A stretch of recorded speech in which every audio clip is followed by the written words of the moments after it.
Estudo do livro de Juízes, de Jen Wilkin, semana 11. Aos seus próprios olhos.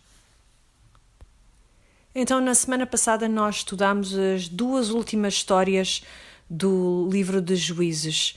Eu deixei-vos um pouco em suspensão à espera da conclusão que vamos fazer esta semana de todo o livro. Primeiro falamos da história de Mica ou de Miqueias e do seu levita e depois da história da concubina do levita. Estas duas histórias foram-nos dadas para nos mostrar que é assim que as coisas ficam quando a autogovernação é a regra e quando nós apenas fazemos aquilo que parece bem aos nossos próprios olhos. Essas duas histórias estão lá para nós, de facto. Finéias é mencionado nessa história, o que nos dá uma espécie de uma data que ajuda a localizar, em termos cronológicos, o ponto da história de Israel em que estas coisas aconteceram. Então, quando Finéias é mencionado, isso mostra-nos que estas histórias destes dois levitas ocorreram num tempo bastante precoce, vamos dizer assim, de toda a época dos juízes. Isto não demorou muito tempo para as coisas chegarem a este ponto. E nós falamos como os 12 juízes estavam ordenados deste modo, não cronológico, por uma razão, para nos mostrar de facto o que é a desordem na nação de Israel e como as coisas ficaram muito mal, muito rápido. Então, estas histórias que nós estudámos na semana passada aconteceram, de facto, muito cedo na história, no período de Juízes. Não demorou muito para as coisas piorarem, se degradarem, e eu creio que isso também é verdade nas nossas próprias histórias pessoais. Quando nós nos governamos a nós mesmas e tiramos os olhos do nosso rei, é isto que acontece. Então agora vamos concluir estas histórias e eu disse-vos desde o início que pusessem os vossos olhos nas mulheres, que nós podemos aferir o nível civilizacional de uma sociedade pelo modo como ela trata aqueles que estão mais desvalidos, aqueles que são mais fracos. Por isso, esta noite vamos, de facto, concluir essa ideia. E eu sei que há homens que seguem este podcast e só apenas no interesse da clarificação, acho que muitas vezes quando fazemos os estudos de mulheres as pessoas assumem que vamos agarrar num livro, qualquer que ele seja, e fazer com que ele seja sobre as mulheres, só porque estamos num estudo de mulheres. Porque queremos que as mulheres se relacionem com isso, se sintam identificadas, mas eu quero que todos saibam, todos aqueles que estão a ouvir, que não foi isso que foi feito com o estudo de Juízes. Juízes é um livro que é largamente considerado como sendo um livro que tem esse foco também nas mulheres. Então não fui eu que fiz com que este livro fosse também sobre a condição das mulheres neste tempo. Isto é algo que é amplamente aceite por aqueles que estudam este livro. Por isso eu não quero é que pensem que isto foi manipulado de modo a que se tornasse um livro sobre as mulheres. Não foi de todo, não sei se vos desaponto com isto, mas não foi de todo essa a minha intenção e não foi isso que aconteceu aqui. O que é muito certo para mim é que os exemplos destas mulheres, aquilo que lhes sucede neste livro, estão aqui postos por um motivo muito específico, para que possamos de facto refletir sobre aquilo que acontece aos mais fracos de uma sociedade quando as pessoas apenas fazem aquilo que lhes parece bem aos seus próprios olhos. Vamos começar no capítulo 21 e pôr este ponto final numa história tão feliz como é esta sequência de histórias de juízes, e é incrível para mim que vocês ainda me estejam a escutar depois de tudo isto. O que eu prometo é que não vão terminar este estudo sem uma luz de esperança. Então, capítulo 21, versículo 1. Eu vou ler da versão da BPT no vosso livro de estudos. A versão utilizada, a tradução utilizada é a Almeida, revista e corrigida, e poderão lê-lo em qualquer tradução que entendam. Então, vou ler a partir do versículo 1 do capítulo 21. Quando os israelitas reuniram novamente em Mispá, fizeram este voto solene ao Senhor: não permitiremos que nenhum benjaminita se case com as nossas filhas. Lembram-se do que aconteceu na semana passada? Tivemos o retrato desta guerra civil terrível. Benjamim recusou-se a entregar os homens que tinham sido responsáveis pela violação à concubina, e aquilo que aconteceu foi que as outras tribos decidiram então atacar Benjamim em massa, e aconteceu de facto um genocídio. Foi uma razia completa. Mataram não só os homens, mas também as mulheres e as crianças. É muito interessante pensar nisto, porque quem foram os culpados deste crime da violação e até da morte da concubina? Foram as mulheres e as crianças? Não foram as mulheres e as crianças, foram os homens, aquele grupo de homens. E aqueles que protegeram esse grupo foram mulheres e crianças? Não, foram também os homens. Então já vemos aqui, mais uma vez, com muita clareza, que aqueles que são mais fracos são de facto aqueles que pagam pelos pecados dos homens, neste caso, nesta história. E vamos ver como esse tema continua até ao final do livro de Juízes. No final do capítulo 20 havia 600 homens da tribo de Benjamim que estavam agarrados à penha de Rimon, e não sabíamos o que ia acontecer a seguir com estes homens. Então agora é que vamos ver o que acontece. Todos tinham feito uma jura, lembram-se disso? Tinham jurado, e é isto que é dito aqui no versículo 1, que tinham jurado que não iriam, por causa daquilo que os benjaminitas tinham feito, nunca iriam dar as suas filhas em casamento a um homem da tribo de Benjamim. Então basicamente estavam a tratá-los como se fossem cananeus, se bem que até agora parece que ninguém se importou muito com casar com as pessoas, homens e mulheres que pertencessem a outra etnia, mas parece que agora lhes deu de facto algum zelo, e o zelo fez com que eles fizessem esta jura solene de não entregar as suas filhas em casamento. Diz o versículo 2: o povo de Israel dirigiu-se depois a Betel e ficou ali diante do Senhor até à noite. Lamentaram-se amargamente em altos gritos. Então parece que finalmente eles estão a perceber que foi uma coisa terrível aquilo que fizeram. Versículo 3: Senhor, Deus de Israel, por que isto aconteceu? Porque está a tribo de Benjamim a desaparecer de Israel. Porquê?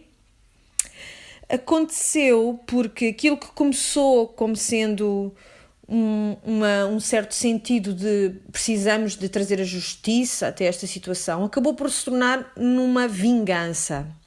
E é isso que acontece muitas vezes, não é?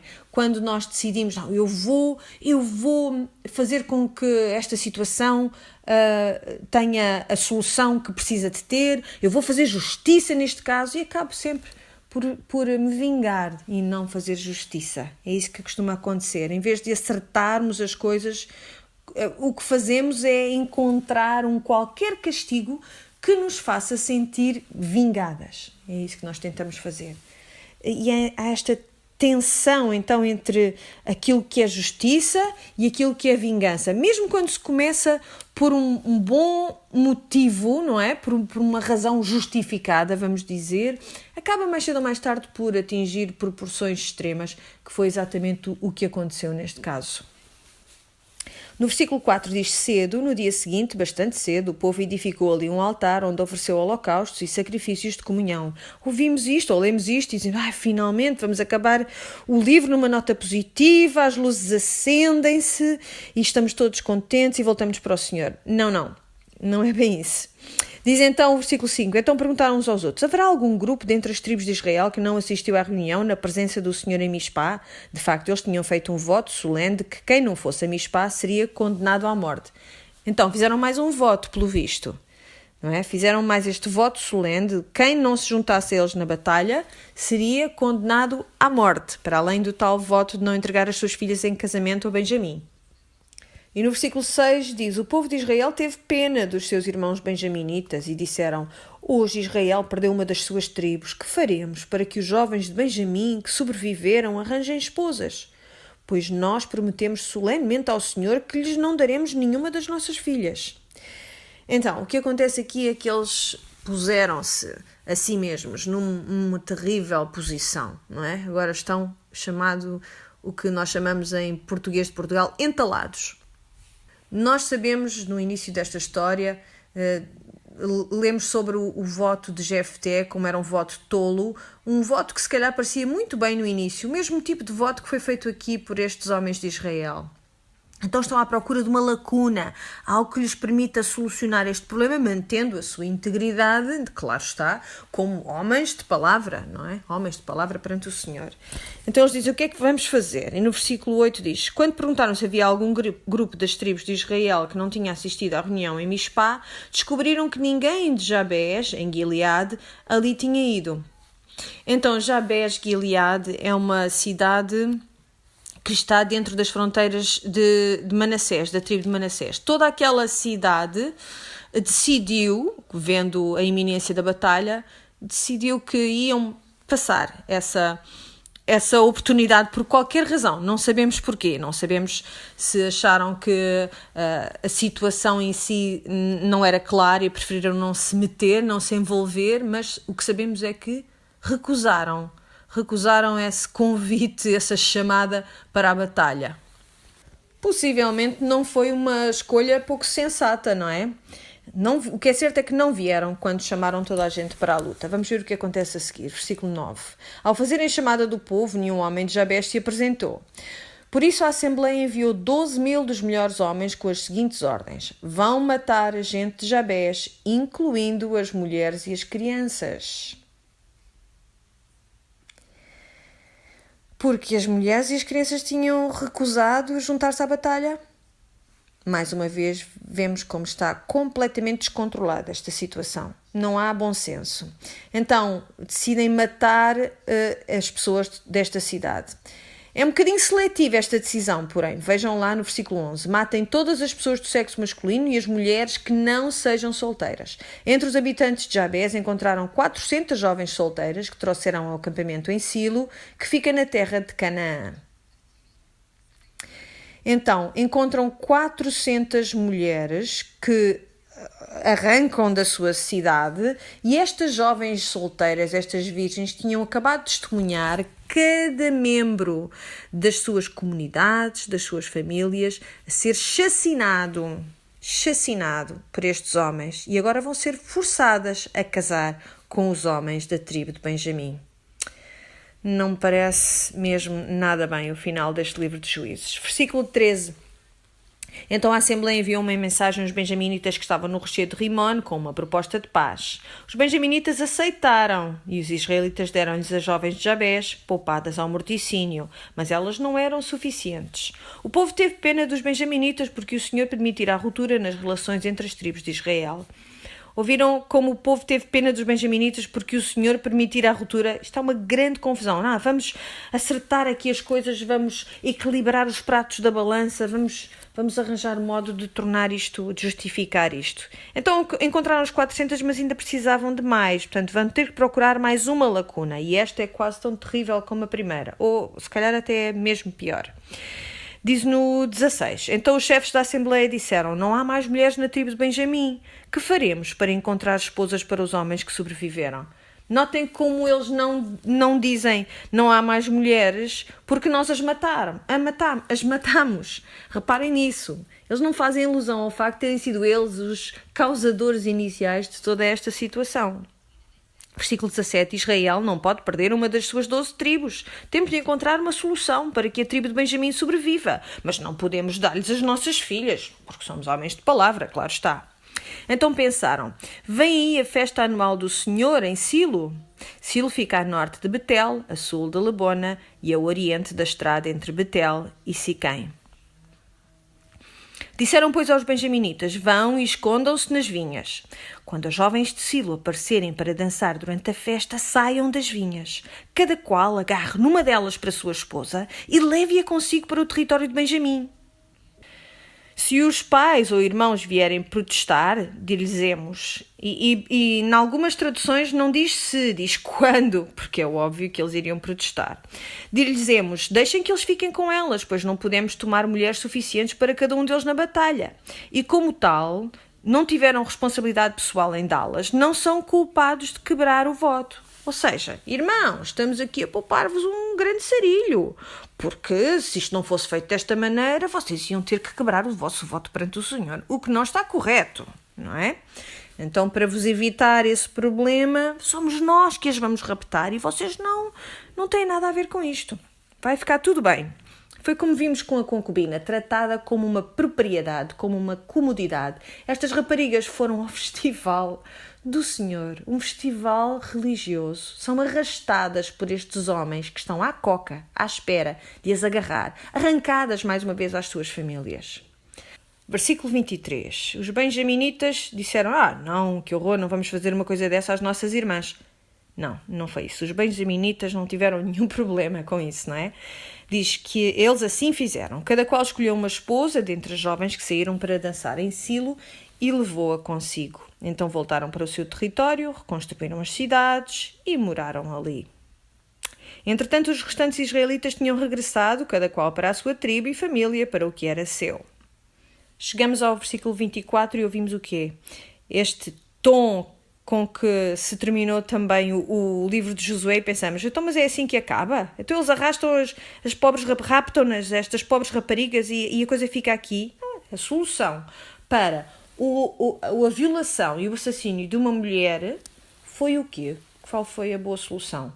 A violação e o assassínio de centenas de mulheres. É isto que lhes parece bem. E é este o tom deste versículo final do livro de Juízes. Nesse tempo não havia rei em Israel. Cada qual fazia o que bem lhe parecia. Cada qual fazia aquilo que lhe parecia bem aos seus olhos. Que imagem contrastante temos nós aqui. São imagens de casamentos forçados. É isto que temos aqui. Se é que podemos sequer chamar-lhe casamento. Como é que acham que estes homens vão tratar estas mulheres que se tornaram suas esposas deste modo? Vão tratá-las com respeito, dignidade e valor? Não me parece. Agora pensem na primeira imagem que nós tivemos no livro de Juízes de uma mulher que vai ter com o seu pai, tendo-lhe sido dado Otniel como marido, e Axa resolve ir ter com o seu pai e pedir-lhe pelas terras que têm mais água.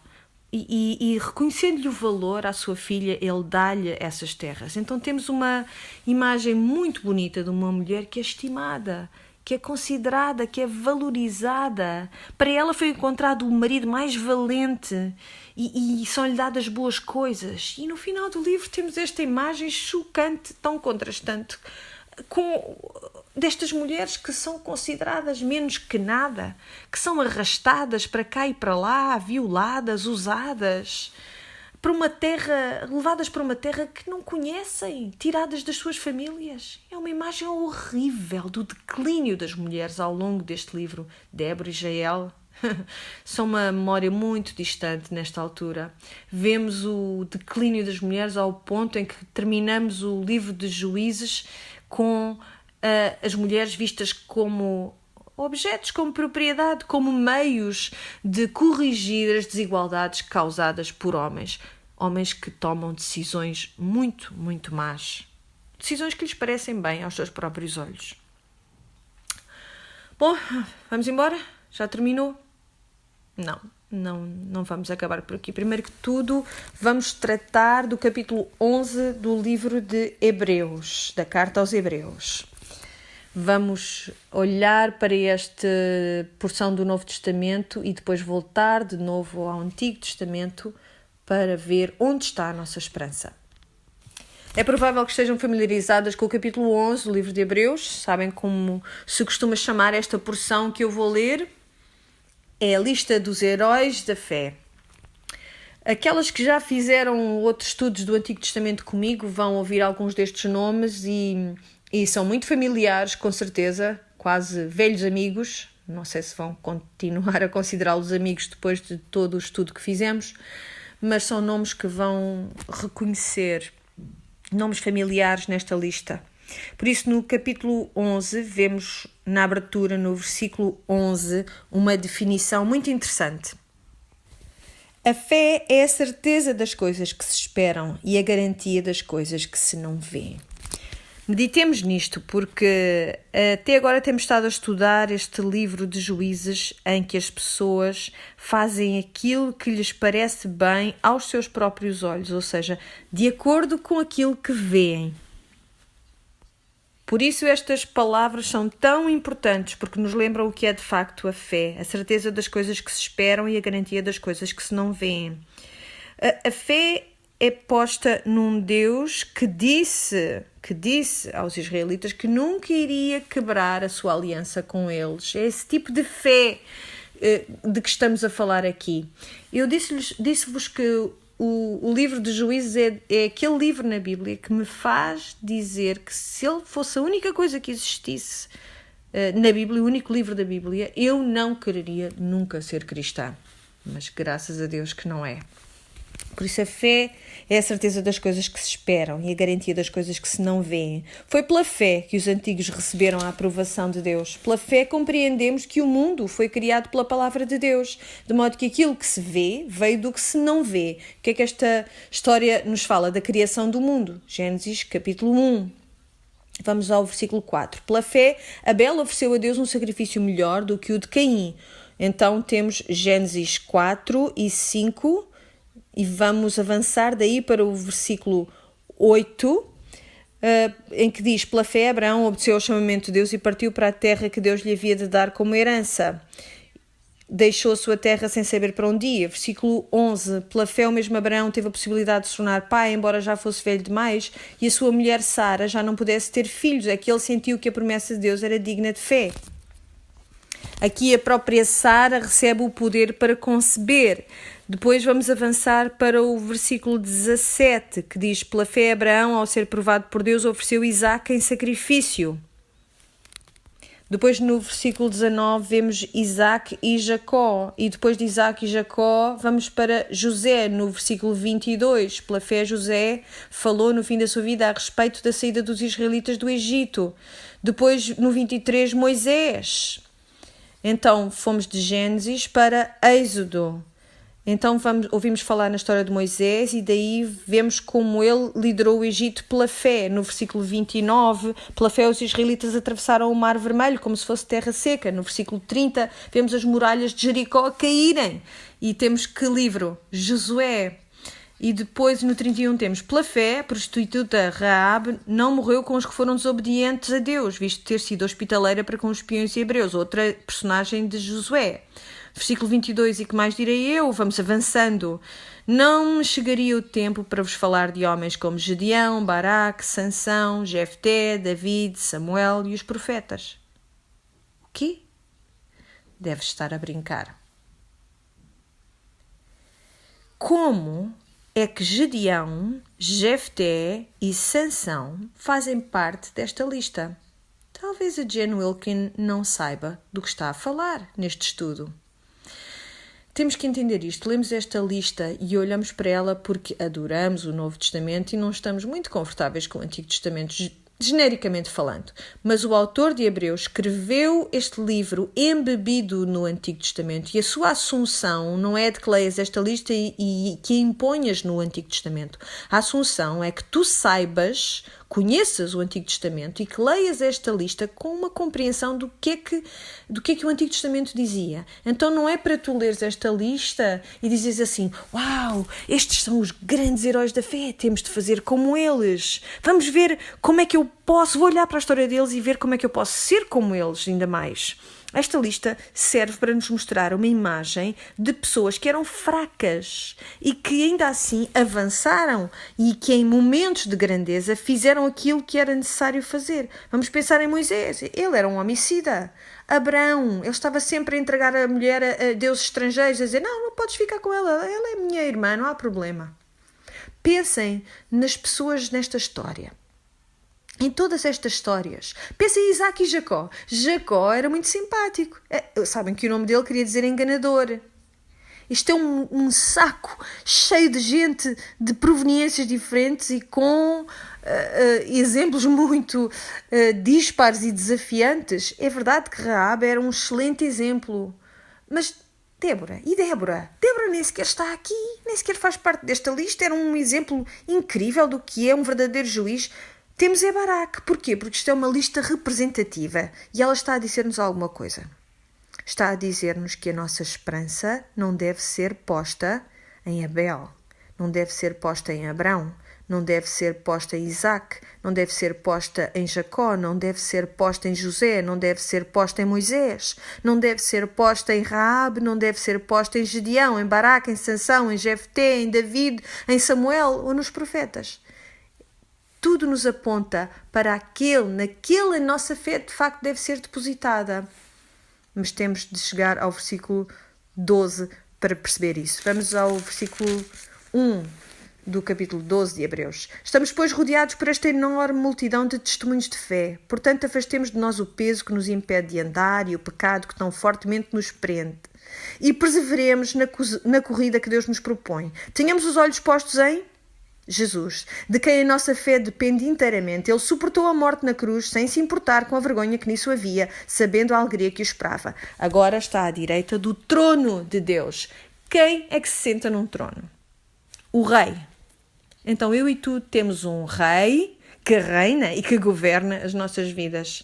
Este não é o tempo em que não havia rei em residência e que nós podemos fazer aquilo que nos parece reto aos nossos olhos. Olhamos para esta lista de pessoas e deixem-me dizer-vos, não vos traz segurança saber que aquelas pessoas fizeram parte desta lista de heróis da fé? A mim dá muito conforto. Neste estudo que fizemos, podemos ver como as pessoas se comportam no livro de Juízes e percebemos que se há espaço para alguém assim nesta lista, então também há espaço para mim, porque eu certamente não pertenço a nenhuma lista chamada dos heróis da fé. Eu posso não ter feito algumas das maluqueiras de Sansão, mas eu sei como é ter um mau dia e darmos cabo do nosso testemunho de tal modo que eu queira dizer ao Senhor, Senhor, enganaste acerca de mim, essa aliança de que tu me falaste, ela não pode aplicar-se a mim. Mas esta lista diz-nos que se aplica. E mais tarde no Novo Testamento vamos ouvir falar como Ló foi considerado justo. Eu detesto isso, eu não gosto de Ló. Como é que é possível que ele seja considerado justo? O Senhor vê o nosso coração. O Senhor vê o nosso coração, por isso a segunda coisa que podemos tirar disto é uma certa segurança de que não é a nossa função irmos por aí a diagnosticar quem é que nós achamos que é justo ou injusto. Algumas de nós irão a funerais de pessoas que amamos e pensamos, será que conheciam o Senhor? Será que conheciam o Senhor? Será que conheciam o Senhor? E podemos dar em loucas com estes pensamentos. Eu quero dizer-te, confia no Senhor. Eu não quero dar-te nenhum tipo de falsa esperança, de falsa segurança, que alguém tenha a salvação quando de facto não tinha. Não é disso que eu estou aqui a falar. Mas a tua energia não deve ser empregue a tentares discernir o bom peixe do mau peixe. A tua chamada é para atirares a rede bem larga e continua em frente. Encontra a tua segurança na tua confiança no Senhor. Tu não tens de saber quem é justo e quem é injusto. Tu tens que confiar as almas dos homens e das mulheres ao seu Criador. E aí tu podes encontrar conforto. Se bem que mesmo com tudo isto ainda me chateia bastante que Ló faça parte da lista dos justos.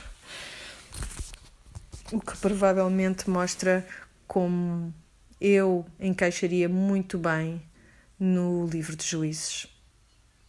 Então, Hebreus 11 foi feito para ser lido com conhecimento do livro de Juízes. O livro de Juízes não foi para ser lido com conhecimento do livro de Hebreus. Então, isso muda o modo como nós lemos uma lista destas. Mas há um modo pelo qual nós podemos deixar esta história de Juízes que termina de um modo tão terrível, com esperança. E eu quero falar-vos por isso da história de Ruth. Claro, Ruth, porque é uma rapariga, isto é o estudo das mulheres, portanto esta é a zona rosa da Bíblia, sabemos disso perfeitamente. Certamente, é claro, são 4 capítulos e é uma espécie de um orgulho e preconceito do Antigo Testamento. E nesse livro temos esta mulher, temos Noemi, ela é de Belém, e ela casa e depois viaja com o marido para Moabe e com os filhos. Os filhos casam com 2 mulheres moabitas, Orpa e Ruth, e depois o que é que acontece? todos os homens morrem, os 3 homens morrem, e estas mulheres ficam sozinhas em Moab. Ruth é uma moabita, assim como Orpa, e Noemi diz: eu vou voltar para Belém, eu vou voltar para a minha casa, é um tempo muito amargo para mim. E Orpa acaba por decidir ficar com o seu povo, e Ruth diz aquelas palavras que muitas vezes se lêem nos casamentos, não é? O teu povo será o meu povo, o teu Deus será o meu Deus. E isso sugere-nos que, sendo moabita, ela foi trazida à comunidade de fé. Por isso, ela volta com Noemi e ela vai trabalhar para um campo, apanhar espigas, e lá está Boaz, que nota nela, repara nela, e ele dá-lhe a segurança de que ela precisava. Quando Noemi disse a certo ponto: ainda bem que estás no campo dele, porque se fosses a outros campos poderias arriscar ser molestada, agredida. Então não era um lugar seguro para uma mulher, não é? E esta mulher estava a tentar honrar a sua sogra, e Boaz, sendo o Redentor, esta imagem tão bonita de Cristo, é a esperança de Ruth. E de facto a própria Ruth, se pensarmos nisso, também é uma imagem de Cristo, porque ela salva a sua sogra da morte. Por isso, mais uma vez, vemos esta mistura, assim como vimos com Raabe, porque ela ajudou a libertar o povo, mas era uma mulher. E é interessante a menção de Raabe nesta altura da história, porque sabem quem é o seu filho, certo? É Boaz. É o próprio Boaz. Então, Raabe, como cananeia de Jericó, dá à luz um filho, e esse filho conhece esta moabita nos seus campos, e ele não vê nisso um problema, porque a sua própria mãe também era uma estrangeira, trazida de fora da comunidade de Israel. E quem é que eles têm como filho? Obed, que é o avô de David. David, o rei que iria governar do trono de Israel e que iria apontar pela sua descendência para o próprio Jesus. Este é o livro de Ruth. São 4 capítulos apenas. E sabem uma coisa? Não está assim tão longe em termos de tempo desta história de Juízes. Na nossa Bíblia, no nosso cânon, está imediatamente a seguir. E não demora muito tempo, de facto, a fazer a ligação, não é nada difícil fazer a ligação de um livro para o outro. Vão lá à próxima página na vossa Bíblia. Lembram-se como lemos sempre o envelope de um livro para perceber onde estamos? Vamos então a Ruth, capítulo 1. Quero que percebam quando é que esta história acontece. Capítulo 1, versículo 1. No tempo em que governavam os juízes, houve uma grande fome em Israel. A história de Ruth acontece ao mesmo tempo que o livro que nós estudamos durante 11 semanas.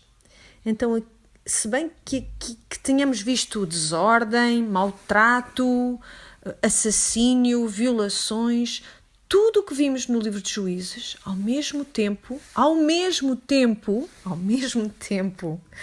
o Senhor estava a trabalhar para o plano de redenção de Israel.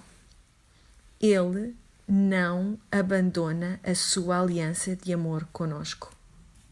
E avança sempre nos seus propósitos. Não importa quão infiéis sejam aqueles que ele considera seu povo. Ele decidiu separar uma mulher que iria ser cuidada por um homem, e da sua união sairia, a partir dela, resultaria a linha que perpetuaria a linha que daria origem ao Salvador, ao Jesus Cristo que nós conhecemos, que está sentado no trono à direita do Pai. Ao mesmo tempo que toda aquela horrível mortandade de Juízes aconteceu, estava a acontecer a história de Ruth. E esse rei que governa é um rei que valoriza as mulheres de um modo absolutamente notável. Para o tempo histórico, em que este rei viveu. E mesmo para os padrões de hoje em dia, é incrível o cuidado que ele demonstrava para com as mulheres. Havia uma mulher que foi a um poço buscar água e que tinha vivido uma vida de pecado até aí, e para ela ele estendeu o seu perdão. Havia uma mulher que foi apanhada em adultério e este rei calou os seus acusadores. Havia uma mulher chamada Maria, irmã de Marta, e ele cuidava dela, ela ensinava quando ela se sentava aos seus pés. Havia uma mulher com um fluxo de sangue que a tinha assombrado anos e anos a fio, o que fazia dela alguém contaminado, conspurcado, e ela não podia tocar em ninguém.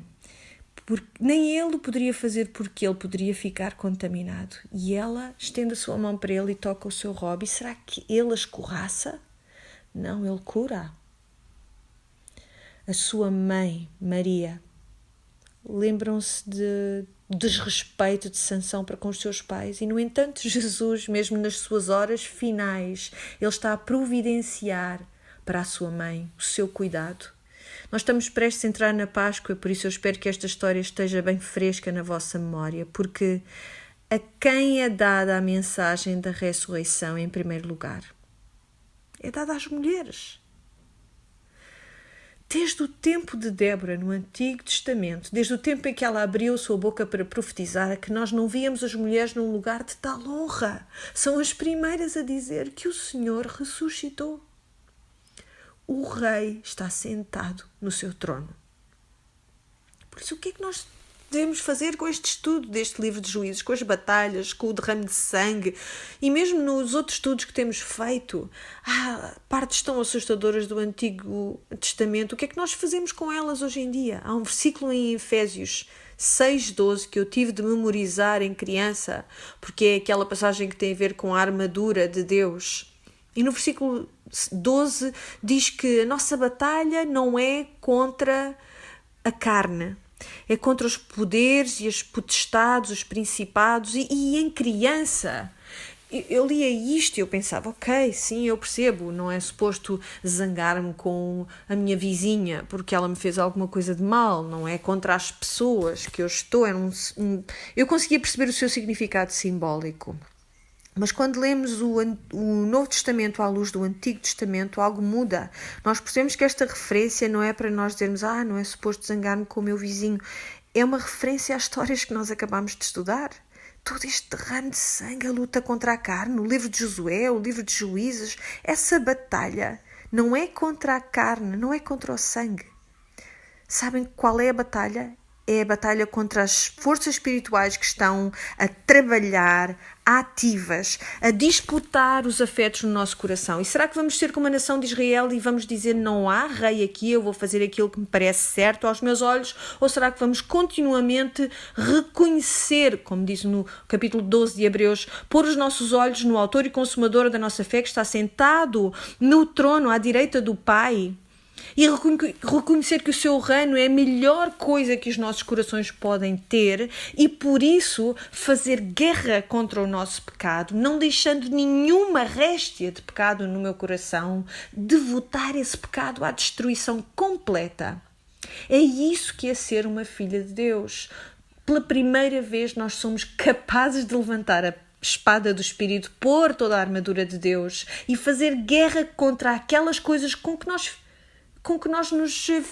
que fizemos paz. Nós fizemos paz com Canaã nos nossos corações. E quando Jesus entra para governar no nosso coração, nós temos de fazer guerra contra essa Canaã que está em nós. Sabendo que um dia todos os seus inimigos vão estar debaixo do seu calcanhar e que nós vamos estar com ele. E não haverá mais pecado. Por isso, há esperança no livro de Juízes, porque mesmo quando tudo parece que está a correr tão mal, o que é que o Senhor não faz? Ele não abandona o seu povo, Ele não os dizima, Ele faz uma associação muito clara com Sodoma. Nós merecíamos isso, mas Ele não nos faz aquilo que nós merecemos. Em Cristo Ele olha para nós e diz, a minha aliança é eterna. e eu vou trazer-te salvação por completo nas vidas daqueles que me amam.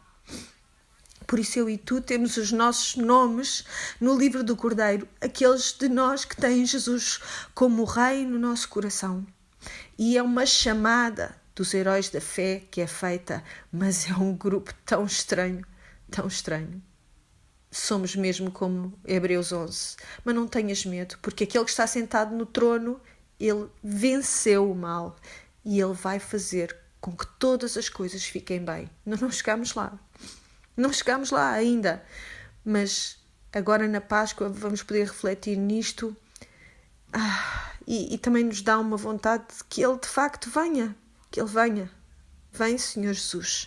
Quando as coisas estão mais escuras, o seu plano de salvação ainda está ativo. Ele não abandonou o seu povo. Há esperança. Vamos orar. Pai do céu, eu dou-te graças por cada mulher que nos escuta, dou-te graças pela história de juízes, pela história de Josué que veio antes dela, e nós oramos, Pai, para que nós possamos fazer guerra ao pecado nos nossos corações, com a ajuda do Espírito Santo, nós possamos reinar e dominar o nosso inimigo. Eu oro, Pai, para que nós vivamos vidas que trazem glória ao Rei, que nós possamos fixar os nossos olhos no autor e consumador da nossa fé.